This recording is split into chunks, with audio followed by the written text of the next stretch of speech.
What's going on, and welcome to This Week in the Shop, the weekly series where we sit down and talk about weird, interesting, or bad things that have happened in a mopar shop throughout the week. And we had something kind of affect us for a day and a half or so, computer related, that really just absolutely cripples us as technicians. And that's the fact that our basically whole diagnosis side of things, service information, everything now with vehicles is computer controlled, which requires diagnostic service procedures, different things like that, that again all require computers to access, to read codes, to scan things, to do software updates, and all of that, at least on the Mopar, Jeep Chrysler Dodge side of things, is all internet based. And if you don't kind of get where I'm going here with this, that leads to a lot of possibilities for issues with internet, with websites, with electricity, with again the issue or possibility for issues are endless. Now, our main scan tool software, it's actually, as far as I know, one of the best in the business. In the world of dealership service tools, Mopar has it's really good. I've got a buddy that works for GM, and he goes, man, GM's got nothing on Mopar's software.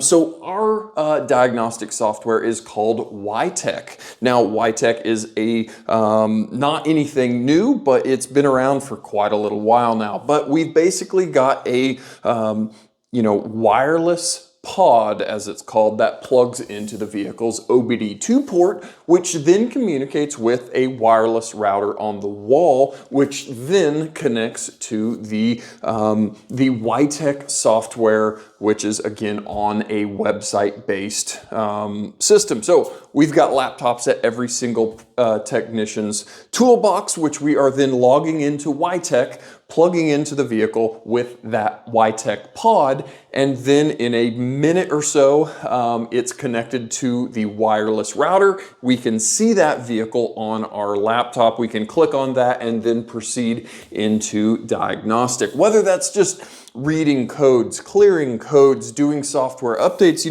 all of that kind of stuff is what would be done. But again, when that website is down, we are absolutely done. We can't do anything. And again, we just ran into this here recently, last week. It was an issue with a new software update that was done to the YTech system. And again, we could plug into the vehicle, we could read the codes, but we A, couldn't do software updates, we B, could not do any code clearing, and we couldn't do any service procedures. And again, there's multiple service procedures that you might be doing with YTech, whether that is, resetting different modules or doing a relearn on a transfer case or an ABS system or whatever. It's just all so reliant on that Wi-Fi signal, that internet website, and then again, everything being connected and working properly. So we were absolutely crippled for about a full day there in the shop. Again, 99% of vehicles coming into the shop have software updates or have recalls, I guess I should say. And most of the time,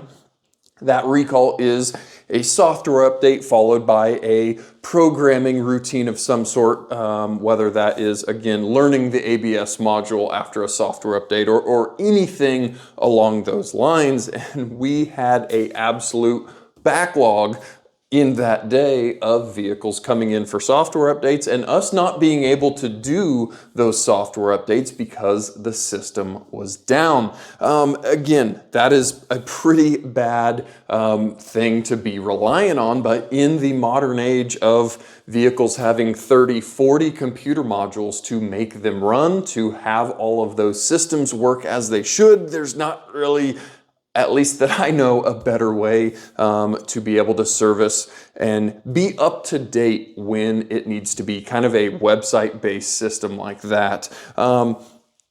Again, luckily, later, at the very end of the day, that system finally came up, started working correctly, and then we were able to quickly, hurriedly get through all of those vehicles that were brought in that morning and get them knocked out. But it leads to a lot of potential for unhappy owners, unhappy customers, when we as technicians look like we are dragging out something, a 30-minute recall job, software update that should have been done at 7:30 in the morning, that we are finally finishing up there at 5 o'clock at the end of the day. That doesn't look very good to the owner and customer when we are, again, taking all day long for something that should have taken 30 minutes. Now, the other side of the reliance on internet web-based is our Dealer Connect. Now that is the title or the website for our Chrysler service information. And it's not just service information, it is absolutely everything from the parts department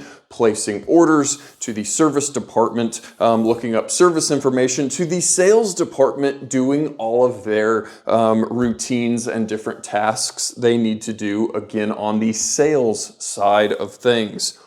All of that is ran through Dealer Connect, which is, again, a website-based system. And yeah, there's been days that has been down and the dealership is absolutely crippled. Again, you're sitting there waiting, refreshing, waiting for that system to come up. Now, on the service side of things, since that's what I am dealing with, some of the things that we are using that for, again, is service information, whether that be a weird procedure, a weird part replacement, or again, looking up torque specs on some weird thing that you've never done before. If that system's down, you're done. You're dead in the water and you're waiting. One of the other things that is used every single day, hundreds of times a day, is the labor operations menu for us technicians. Now, labor operations is the guide, basically, that we use to look up what our pay is, what that job pays for warranty work. Once that gets looked up, it gets submitted to Chrysler, and that's how, again, us technicians see what that job pays.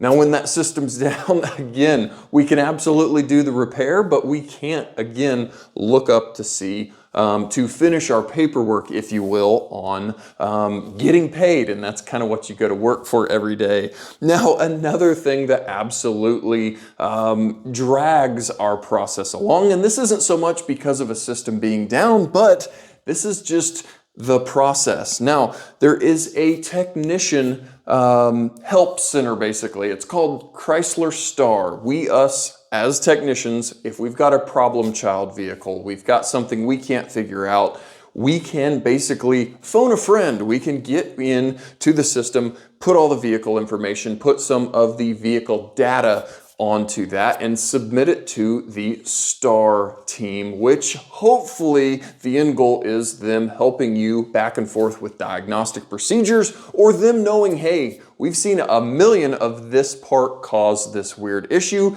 Maybe that dealer specifically hasn't seen any of those to know, hey, that part causes that issue, but that Chrysler Star Center works globally or works across the North America market to know a lot more weird, wacky, broken things that they have seen, to know to kind of guide us technicians. So it is often helpful, but sometimes very frustrating. And one of the very frustrating things about that is restricted parts on brand new vehicles, electric vehicle parts, many weird new parts on vehicles are on restriction. What that means is, even us technicians, if we've diagnosed that, even without the help of the Star Center, we cannot get those parts. There's no way to get them. There's no way to order them. The only way we can get those parts is to, again, contact that same Star Center, which again is going to verify that we have diagnosed it correctly. They're going to probably ask us to basically redo our full diagnosis per their instructions before they are allowed to release those parts. So yes, I'm sure it is good for a manufacturer to have a little bit of checks and balances on some expensive parts. If me as a technician say, hey, I need a brand new EV battery that's $10,000 and it didn't actually need it, that's not great for a manufacturer to be paying those warranty claims. But if me as the technician absolutely know this part is bad, I still have to have that process dragged out a lot longer than it should be, waiting for approval from, higher up to basically get that part sent to us. So all of those things just absolutely, possibly can drag a technician's, repair time out for days. There's been, multiple times where you've gotten with the Star Center for a weird issue or again, a restricted part, and you're waiting and waiting and waiting for a reply, finally get a reply, and they want you to check a few other things. And again, this process ends up dragging out a lot longer than you would like it to. And again, in the back of your head, you've got a very unhappy owner that spent a lot of money on this brand new vehicle and they can't get it back during this time. So modern technology is great when it works, but again, very, very frustrating when it doesn't. But when you've got vehicles that are basically rolling computers going down the road, I'm not sure what else you can do for the service and repair side of things. So again, that's just a little, kind of spotlight into modern day technician world. And again, I'm assuming this is kind of the same across all makes and models. Again, I've got a buddy with GM and they've got almost all of the same kind of problems that can potentially pop up. They've got a GM team that they've got to get with on different repairs and procedures. And again, their software updates and all of the things like that. I would be interested to know if any of you guys watching are service technicians in other, again, makes and models, Mercedes-Benz, BMW. Is everything like the system that I'm talking about? Or do you guys have a better system that works well and doesn't potentially have problems when you've got internet issues or Wi-Fi issues in the shop? That would be kind of interesting to know what you guys have got going. So again, that was a long talk here on weird issues, again, that we see intermittently that need to get updated with software or, a internet outage, if you will.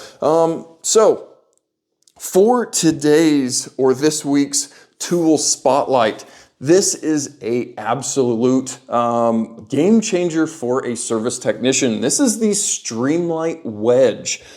This is the best flashlight, handheld pin flashlight that I have ever used, seen, owned. And this is something, again, as a service technician, you've typically got slid into your pocket, but this thing is a modern rechargeable flashlight. You don't have, AAAs in this thing. They're dying every, 30 minutes or so. This is a USB type C rechargeable light that actually puts out a ton of light. This thing has two different modes here. You've got a nice switch on the side, just one-handed operation that you can just roll this switch up. And in the low or normal position, it's got 300 looms. And 99% of the time, that is absolutely perfect. When you're underneath a vehicle, doing an inspection, looking at brakes, looking at whatever, you always are grabbing this. Our shop has almost every single technician with one of these in their pocket. But the cool thing about this, the 300 looms, if that's not enough, this does have a high mode that you can activate that is 1,000 looms of light. And it is really, really bright. Now, even if you aren't a technician, I've brought this thing home a few times, and if you're working outside or hiking or whatever, this thing works really well because it takes up no space, it doesn't weigh anything, and it puts out a ton of light. So if you've been in the market or thinking about a flashlight, I highly, highly would recommend the Streamlight Wedge. Now there is this longer one, there is like a shorter one too. I would assume the battery life is a little bit shorter on that shorter one, since I bet the whole darn thing of this is the battery. But I will throw an Amazon link down in the description. Again, you can check them out. They're around $100. You can sometimes find them for a little cheaper. Sometimes they're a little more. There's a few different colors. But yeah, if you've been in the market, this thing is an absolute ripper for a small pin style flashlight. So guys, thanks for coming down and talking about the issues that us as technicians have to deal with sometimes on a daily basis with our scan tool, our connectivity, the dealer website that is often down for maintenance or what have you. It's a real struggle, and unfortunately it hurts us as the technician on getting our jobs done, but more importantly it hurts that owner who's been waiting for their vehicle to get fixed, and it looks like us as the dealership, as the technicians, are the bad guys because we're there dragging our feet and not getting that vehicle done. So guys, thanks for coming down with me for another This Week in the Shop, and hopefully next week we'll have some more cool stuff that's actually been breaking and coming apart in the shop there. So guys, as always, thanks for watching, and I'll catch you guys next time.